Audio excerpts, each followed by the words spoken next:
102 ଜରଙ୍କ actual berth place ଯାଇଥିଲୁ ଗୋଟେ ଆଶ୍ଚର୍ଯ୍ୟ ଜିନିଷ ଦେଖିବାକୁ। ଗରମ ଗରମ ପୁରୀ ଆଉ ଆଳୁଦମର ମଜା ପୁରୁଣା ଯୁଗର ଘର। ନମସ୍କାର। ସକାଳୁ ସକାଳୁ ଆଜିର ଭିଉ କିଛି ଏମିତି ଥିଲା। ରାତି ସାରା 102 ଜରରେ କଷ୍ଟ ପାଇଁ ସକାଳୁ ମେଡିସିନ ଖାଇକି ଏବେ ବାହାରିଲି ବୁଲିବାକୁ। ତ ଆଜି ଆମେ ଯାଉଛୁ ରାବଲ, ରାଧାଙ୍କ ଆକ୍ଚୁଆଲ ବର୍ଥ ପ୍ଲେସ୍। ଏହି ଜାଗା ଟ୍ରେଣ୍ଡିଂ ନୁହେଁ, ସେଥିପାଇଁ ବିଲକୁଲ ବି ଭିଡ଼ ନଥିଲା। କିଛି ସମୟ ଶାନ୍ତିରେ ବସିକି ଆମେ ଯାଇଥିଲୁ ଗୋଟେ ଆଶ୍ଚର୍ଯ୍ୟ ଜିନିଷ ଦେଖିବାକୁ।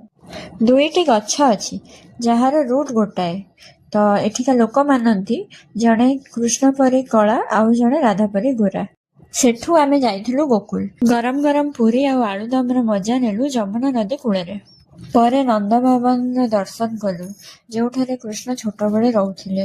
ଆଉ ସେଠି ବସି ଭଜନ କୀର୍ତ୍ତନ କରି ବହୁତ ଭଲ ଲାଗିଲା। ସେଠି କିଛି ସମୟ ବସି ବାହାରିଲୁ ରମନରେତି ପାଇଁ। ରାସ୍ତାରେ ବହୁତ ପୁରୁଣା ଯୁଗର ଘର ଦେଖିବାକୁ ମିଳିଲା। ତାପରେ ଆମେ ଆସି ପହଞ୍ଚିଲୁ ରମନରେତିରେ। କୁହାଯାଏ କୃଷ୍ଣ ଏଠି ଛୋଟବେଳେ ଖେଳିବାକୁ ଆସୁଥିଲେ। ଆଜି ବି ଏଠି ମାଟି ଭୋଗ କରାହୁଏ। ଆମେ ହଜି ବି ଯାଇଥିଲୁ, ମତେ ବହୁତ ଜ୍ୱର ଆସିଥିଲା। ମେଡିକାଲରେ କଣ ହେଲା?